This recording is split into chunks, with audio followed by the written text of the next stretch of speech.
अस्सलाम वालेकुम viewers, herbal physician herbalist Mohammad Fayaz आप लोगों की खिदमत में हाजिर है। कॉफ़ी के हेल्थ बेनिफिट्स क्या हैं, कॉफ़ी किन हजरात के लिए बेनिफिट्स लेके आती है और किन हजरात के लिए साइड इफेक्ट का सबब बनती है, इस पे आज मैं टॉक करूंगा। तो कॉफ़ी ऐसे हजरात मत पिए जो बिल्कुल दुबले पतले हैं, जिनको गुस्सा ज़्यादा आता है, जिनमें चिड़चिड़ापन है, उनके लिए कॉफ़ी नुकसानदेह है।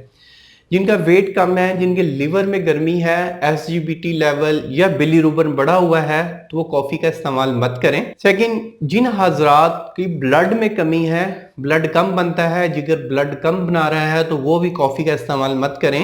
थर्ड, जिन लोगों को हार्ट सर्जरी है, हार्ट सर्जरी हुई है और हार्ट के पेशेंट है और उनको गर्म चीज़ों से मना किया हुआ है उनके मुआलिज ने, तो वो भी इस्तेमाल मत करें। अब कॉफ़ी कौन से लोग इस्तेमाल कर सकते हैं और उनको क्या क्या बेनिफिट्स देती है। कॉफ़ी जो सबसे पहले है, आपके ज़हनी दबाव को कम करती है, डिप्रेशन को ये कम करती है, आपके दिमाग को एक्टिव करती है। दिमाग आपका एक्टिव होगा, आपकी याददाश्त को बेहतर करेगी, आपका माइंड स्टक रहता है, आपका माइंड स्टक हो गया है, आपके दिमाग की मेमोरी को ये बहुत ज़्यादा बढ़ाएगी। आप में मोटापा है तो ये मोटापा को रिड्यूस करने में बहुत मददगार साबित होती है। अगर आप कॉफ़ी के 2 से 3 मग आप डेली पीते हैं तो इंशाल्लाह मोटापे से आप बचे रहेंगे, ओबेसिटी के पेशेंट नहीं बनेंगे। आपका ब्लड सर्कुलेट नहीं होता, आपकी टांगें सोती हैं, टांगों में दर्द होता है, हाथ पाँव का सो जाना, इसमें ये मददगार साबित होता है। ये ब्लड की सर्कुलेशन को बेटर करती है और ब्लड में अगर क्लाउड्स वगैरह बने हुए हैं तो क्लाउड्स को भी ये तोड़ती है। कॉफ़ी से कलर साफ होता है, कल चेहरे पे एक निखार आता है। कॉफ़ी एक इंसान जो सेहतमंद इंसान है, उसकी एज 20 से 30 साल के बिटवीन है या 35 तक है, वो 2 से 3 कप कॉफ़ी के इस्तेमाल करेगा तो उसको नुकसान नहीं देगी। कॉफ़ी ऐसे हजरात के लिए है जो ऑफिस जॉब करते हैं, ऑफिस वर्क करते हैं, ज़्यादा बैठे रहते हैं, तो कॉफ़ी उनके लिए बहुत मुफीद है। कॉफ़ी से जो सबसे पहले जो मसला हल होता है, मोस्टली ज़्यादा बैठने से गैस्ट्रिक प्रॉब्लम हो जाता है, गैस का मसला बन जाता है, गैस का अखराज नहीं होता, तो गैस के अखराज को ये बढ़ाती है।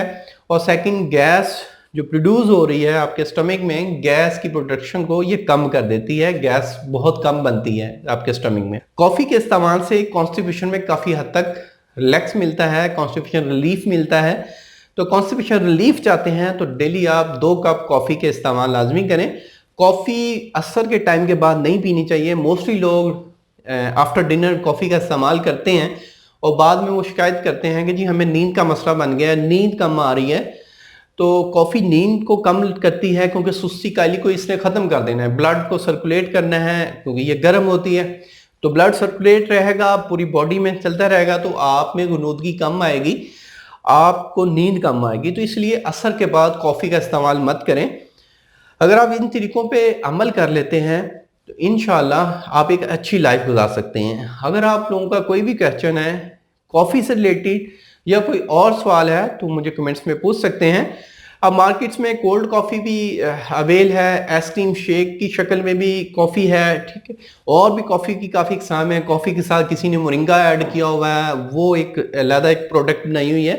खालिस कॉफ़ी जो है, एक सिंपल जो कॉफ़ी है, कॉफ़ी वो इस्तेमाल करें जो आपको बेनिफिट दे, और सिंपल आप कॉफ़ी का इस्तेमाल करें, जस्ट किसी भी दूध में शामिल करके आप उसका कप बना सकते हैं। कॉफ़ी बनाने के लिए काफ़ी वीडियोज़ हैं मार्केट में और ये यूट्यूब पे, तो आप यूट्यूब पे सर्च कर सकते हैं कि कॉफ़ी को कैसे बनाया जाता है। तो इसलिए अपने दिमाग को आप एक्टिव करना चाहते हैं, अपने आप को चुस्त रखना चाहते हैं, तो कॉफ़ी का इस्तेमाल लाजमी करें। जिन लोगों को मेरी ये वीडियो पसंद आई है वो कमेंट्स में अपनी राय का इजहार ज़रूर करें। अल्लाह आपका हामी नासिर हो। शुक्रिया, जज़ाकल्लाह, अल्लाह हाफिज़।